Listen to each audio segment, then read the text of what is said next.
നമ്മളൊക്കെ സ്കൂൾ തലം മുതൽ പഠിച്ചു വരുന്ന യൂറി മില്ലർ ഗവേഷണത്തെക്കുറിച്ച്, പരീക്ഷണത്തെക്കുറിച്ചാണ് ഇവിടെ ഒരു ചോദ്യം ഉന്നയിക്കപ്പെട്ടിട്ടുള്ളത്. ഭൂമിയുടെ ആദിമ അന്തരീക്ഷത്തെക്കുറിച്ചും അതിൽ നിന്ന് ജീവൻ ഉത്ഭവിച്ചതിനെക്കുറിച്ചൊക്കെയുള്ള ചില സിദ്ധാന്തങ്ങളെക്കുറിച്ച് ആണ് നമ്മൾ സംസാരിച്ചു വന്നത്. ആ സമയത്ത് ഭൂമിയുടെ ആദിമ അന്തരീക്ഷത്തിന് അങ്ങനെ ഒരു പ്രത്യേകതയൊന്നുമില്ലായിരുന്നുവെന്നും അതിൽ നിന്ന് ഇങ്ങനെയുള്ള കെമിക്കൽസ്, അമിനോ ആസിഡുകളോ അതല്ലെങ്കിൽ കാർബോഹൈഡ്രേറ്റുകളോ ഒന്നും ഉണ്ടാകാൻ സാധ്യതയില്ല എന്നുമൊക്കെ നമ്മൾ സൂചിപ്പിച്ചിരുന്നു. ഈ കാര്യം ശാസ്ത്രലോകം പരീക്ഷണത്തിലൂടെ, നിരീക്ഷണത്തിലൂടെ തെളിയിച്ച കാര്യമാണല്ലോ. അപ്പം അതിനെ എങ്ങനെയാണ് നിഷേധിക്കാൻ സാധിക്കുക എന്നാണ് ഇപ്പോൾ ചോദ്യം വന്നിട്ടുള്ളത്.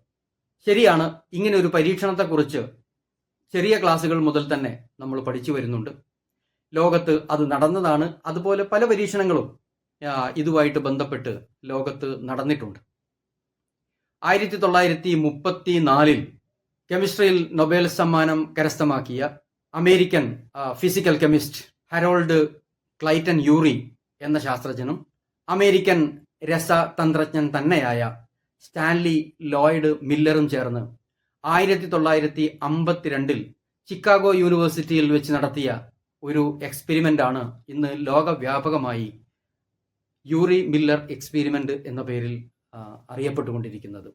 ഈ പരീക്ഷണത്തിലൂടെ എന്താണ് തെളിയിക്കപ്പെട്ടത്?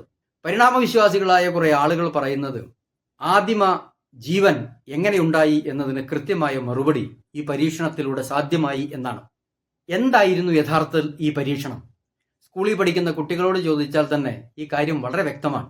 യൂറിയും മില്ലറും ഒരു പ്രത്യേക ഉപകരണം നിർമ്മിക്കുന്നു.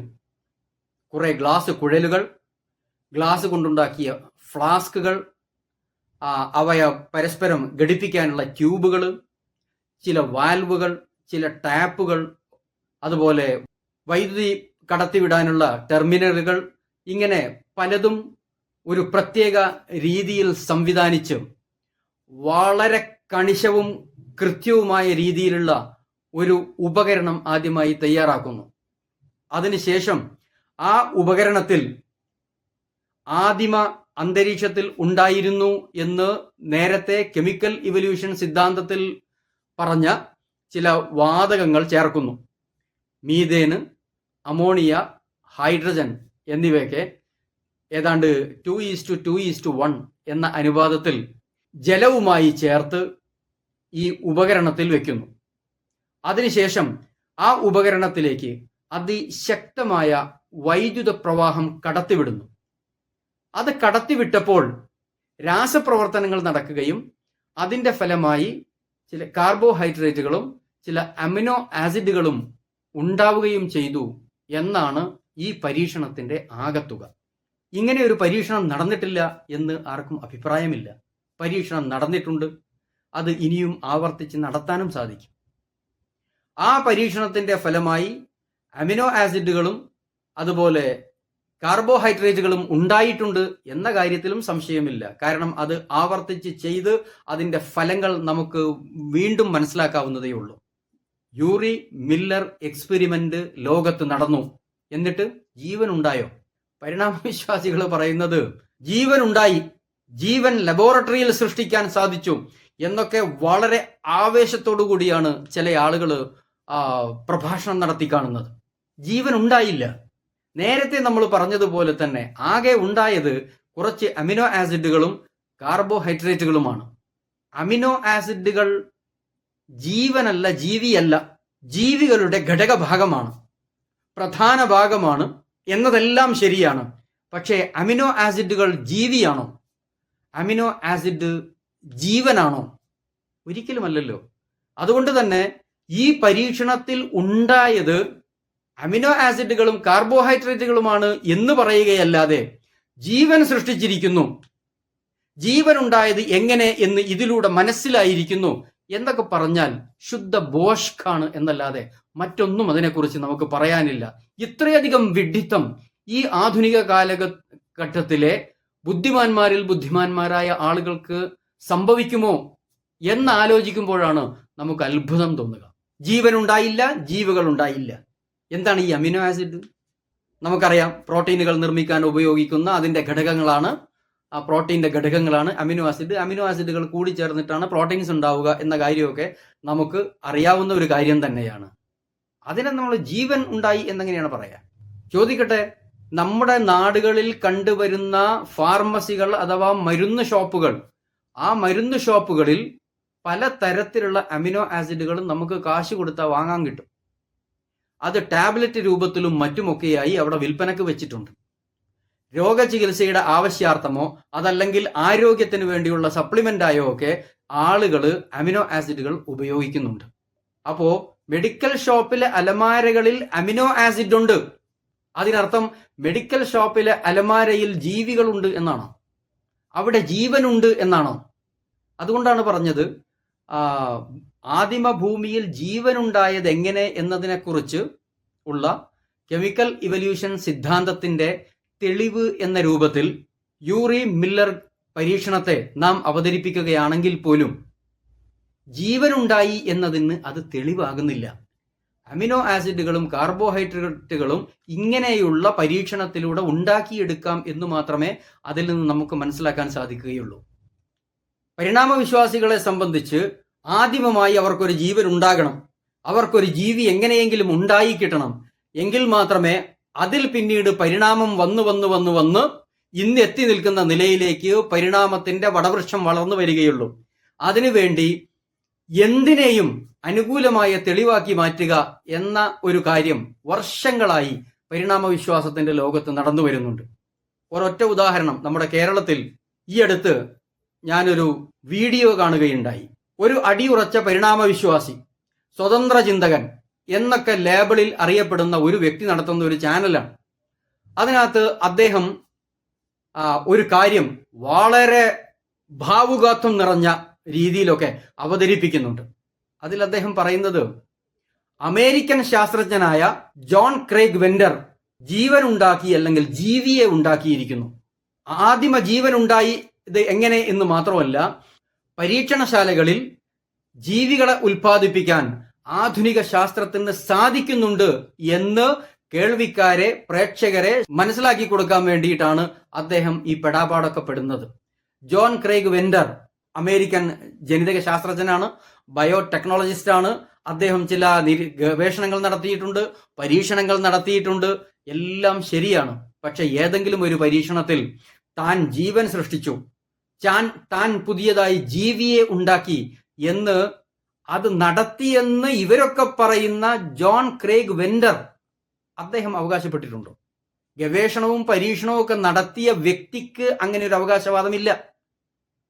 നേരെ മറിച്ച് ആ ഒരു ഗവേഷണം വായിച്ചറിഞ്ഞ ചില പരിണാമ വിശ്വാസികള് പണ്ടാരോ യുറേക്ക എന്നൊക്കെ പറഞ്ഞതുപോലെ എന്തോ വലിയ സംഭവം കണ്ടെത്തിയതുപോലെ നാട്ടിൽ മുഴുവനും ചാനൽ വഴി അത് പ്രചരിപ്പിക്കുന്നു, കള്ളമായി അവതരിപ്പിക്കുന്നു.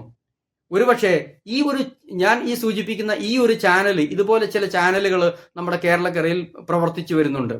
മിക്കവാറും സ്യൂഡോ സയൻസ് എന്ന് വിളിക്കപ്പെടാവുന്ന വ്യാജ ശാസ്ത്രങ്ങളാണ് അവര് അതിനു വേണ്ടിയിട്ട് അവതരിപ്പിക്കുക. ഇല്ലാത്ത കാര്യങ്ങൾ ഉണ്ടെന്ന് പറഞ്ഞ് കൂടുതലൊന്നും ചിന്തിക്കുകയോ വായിക്കുകയോ പഠിക്കുകയോ ചെയ്യാത്ത ആളുകളെ കബളിപ്പിക്കാനുള്ള ഒരു ശ്രമം ഇവര് ഒരുപാട് വർഷങ്ങളായിട്ട് നടത്തി വരുന്നുണ്ട്. അതുപോലെ ഒരു കാര്യം തന്നെയാണ് ഇവിടെയുമുള്ളത്. ജോൺ ക്രേഗ് വെൻഡർ അദ്ദേഹം ഒരു ജീവിയെയും സൃഷ്ടിച്ചിട്ടില്ല, ഒരു ജീവനെയും അദ്ദേഹം സൃഷ്ടിച്ചിട്ടില്ല. അദ്ദേഹത്തിന് അങ്ങനെ ഒരു അഭിപ്രായമില്ല. അദ്ദേഹത്തിന്റെ ഗവേഷണങ്ങൾ വൃത്തിയിൽ പഠിച്ചു മനസ്സിലാക്കിയ ശാസ്ത്രകാരന്മാർക്കും ആ ഒരു അഭിപ്രായമില്ല. നേരെ മറിച്ച് നമ്മുടെ നാട്ടിൽ തേരാപാര നടക്കുന്ന ഒരു അരമുറിയൻ പരിണാമ വിശ്വാസികള്, അതല്ലെങ്കിൽ അർദ്ധ ശാസ്ത്രവാദികള്, അതല്ലെങ്കിൽ വ്യാജശാസ്ത്രത്തെ വിൽപ്പന നടത്തുന്നവർ, ഇവർക്കൊക്കെയാണ് അദ്ദേഹം ജീവികളെ സൃഷ്ടിച്ചു അല്ലെങ്കിൽ ജീവൻ സൃഷ്ടിച്ചു എന്നൊക്കെ പറയാൻ വേണ്ടി ധൃതിയുള്ളത്. അങ്ങനെയൊരു സംഭവം ഉണ്ടായിട്ടില്ല. ഞാനിത് സൂചിപ്പിക്കാനുള്ള കാരണം, കള്ളമായ ശാസ്ത്രം പടച്ചുണ്ടാക്കി അതുവഴി തങ്ങൾ ഉദ്ദേശിക്കുന്ന കാര്യം എന്താണോ അതെല്ലാം ശാസ്ത്രം തെളിയിച്ചതാണ് എന്ന് ബാക്കിയുള്ളവരെ കബളിപ്പിക്കാനുള്ള ഒരു ശ്രമം നമ്മുടെ കേരളക്കരയിൽ കുറെ വർഷങ്ങളായിട്ട് നടന്നു വരികയാണ്. അത് നമ്മൾ മനസ്സിലാക്കുക, അത് തിരിച്ചറിയുക എന്നതിനു വേണ്ടി മാത്രമാണ് ഈ കാര്യം ഞാൻ ഇവിടെ ഉദ്ധരിച്ചത്. ചുരുക്കത്തിൽ ചോദിച്ച ചോദ്യം ഇതായിരുന്നു, ആദിമ ഭൂമിയിൽ ജീവൻ ഉണ്ടായത് എങ്ങനെ എന്നതിനെക്കുറിച്ചുള്ള കെമിക്കൽ ഇവല്യൂഷൻ സിദ്ധാന്തം പരീക്ഷണ നിരീക്ഷണങ്ങളിലൂടെ യൂറിയും മില്ലറും കൂടി തെളിയിച്ചതല്ലേ എന്നതായിരുന്നു ചോദ്യം. യൂറിയും മില്ലറും ജീവനുണ്ടായതോ ജീവി ഉണ്ടായതോ തെളിയിച്ചിട്ടില്ല. നേരെ മറിച്ച് യൂറിയും മില്ലറും ചില അമിനോ ആസിഡുകളും അതുപോലെ കാർബോഹൈഡ്രേറ്റും എങ്ങനെ ഉണ്ടാകാം എന്ന് മാത്രമേ അവരുടെ പരീക്ഷണത്തിലൂടെ തെളിയിച്ചിട്ടുള്ളൂ. രണ്ടാമത്തെ കാര്യം, യൂറിയും മില്ലറും അമിനോ ആസിഡുകളും കാർബോഹൈഡ്രേറ്റുകളും ഉണ്ടാക്കിയ പരീക്ഷണം വളരെ കണിശമായ ലബോറട്ടറി ഉപകരണങ്ങൾ വെച്ചുകൊണ്ട് കൃത്യമായ അളവിലും തോതിലും അതിനകത്ത് മൂലകങ്ങൾ ചേർത്തുകൊണ്ട് അതിൽ കൃത്യമായ അളവിലും തോതിലുമുള്ള ഇലക്ട്രിസിറ്റി അഥവാ വൈദ്യുതി പ്രവഹിപ്പിച്ചുകൊണ്ടാണ് അവർ ഈ ഒരു ഉൽപ്പന്നം ഉണ്ടാക്കിയെടുത്തത്. ഇതേപോലെ ലബോറട്ടറിയിൽ ഉണ്ടാക്കി വച്ചിരിക്കുന്ന ഉപകരണത്തിനകത്ത് അളന്ന് തിട്ടപ്പെടുത്തി കണക്കാക്കി വച്ചിരിക്കുന്ന മൂലകങ്ങൾ അളന്ന് തിട്ടപ്പെടുത്തി ഇടയ്ക്കിടെ കൊടുത്തുകൊണ്ടിരുന്ന വൈദ്യുത പ്രവാഹം ഇതുപോലെയായിരുന്നുവോ ആദിമ ഭൗമിക അന്തരീക്ഷത്തിൽ ഉണ്ടായിരുന്നത്? ലബോറട്ടറിയിലെ ഫ്ലാസ്കിൽ അല്ലെങ്കിൽ ഗ്ലാസ് ചില്ല് പാത്രത്തിൽ അമോണിയയും മീഥേനും ഹൈഡ്രജനും നൈട്രജനുമെല്ലാം പ്രത്യേക അനുപാതത്തിലാണ് വെച്ചിരുന്നത് എന്ന് നമുക്ക് പാഠപുസ്തകങ്ങളിൽ നിന്ന് മനസ്സിലാക്കാൻ പറ്റും. അങ്ങനെയായിരുന്നുവോ ആദിമ ഭൂമിയുടെ അന്തരീക്ഷത്തിൽ അതേ അനുപാതത്തിലായിരുന്നുവോ ഈ പറയുന്ന മൂലകങ്ങൾ ഉണ്ടായിരുന്നത്? വെള്ളവുമായി കൂട്ടിച്ചേർക്കപ്പെട്ട ഈ മൂലകങ്ങളിൽ ശക്തമായ വൈദ്യുത പ്രവാഹം കടത്തിവിട്ടാണ് ഇവർ പരീക്ഷണം നടത്തിയത്. ആ വൈദ്യുത പ്രവാഹം കടത്തിവിടുന്നതിന് പ്രത്യേക രീതികൾ ഉണ്ടായിരുന്നു.